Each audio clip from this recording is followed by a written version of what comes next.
This video is sponsored by BuyMart mobile app. Hi friends, இன்னைக்கு நம்ம egg noodles recipe பார்க்கலாம். வீட்லயே எந்த விதமான சாஸும் இல்லாம எப்படி செய்யறதுன்னு சொல்லி பார்க்கலாம்.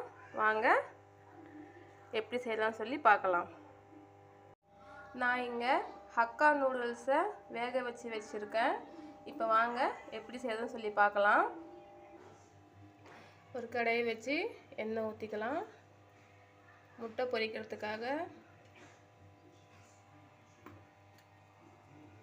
எண்ணெய் சூடானதும் நான் இங்கே 3 முட்டையை போட்டிருக்கேன். இந்த முட்டைக்கு தேவையான உப்பு,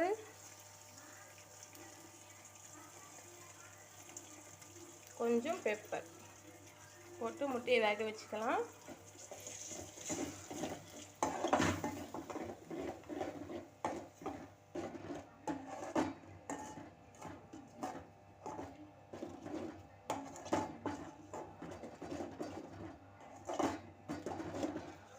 முட்டை வேகட்டும்.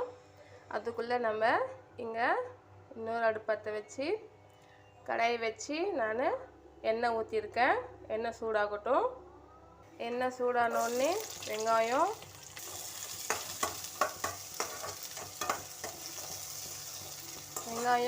நல்லா வறுபடணும். நம்ம இந்த சைடு வச்சுருந்த முட்டை ரெடி ஆயிடுச்சு. இப்போ இதை ஆஃப் பண்ணிடலாம். பாருங்க, வெங்காயம் இந்த அளவு நல்லா வறுபடணும்.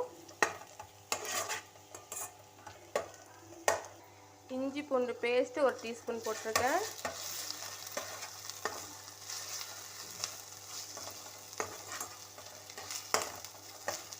நான் 2 தக்காளியை மிக்ஸி ஜாரில் போட்டு அரைச்சிருக்கேன். அதை ஊற்றிக்கலாம். தக்காளியோட பச்சை வாசனை கொஞ்சம் போகட்டும்.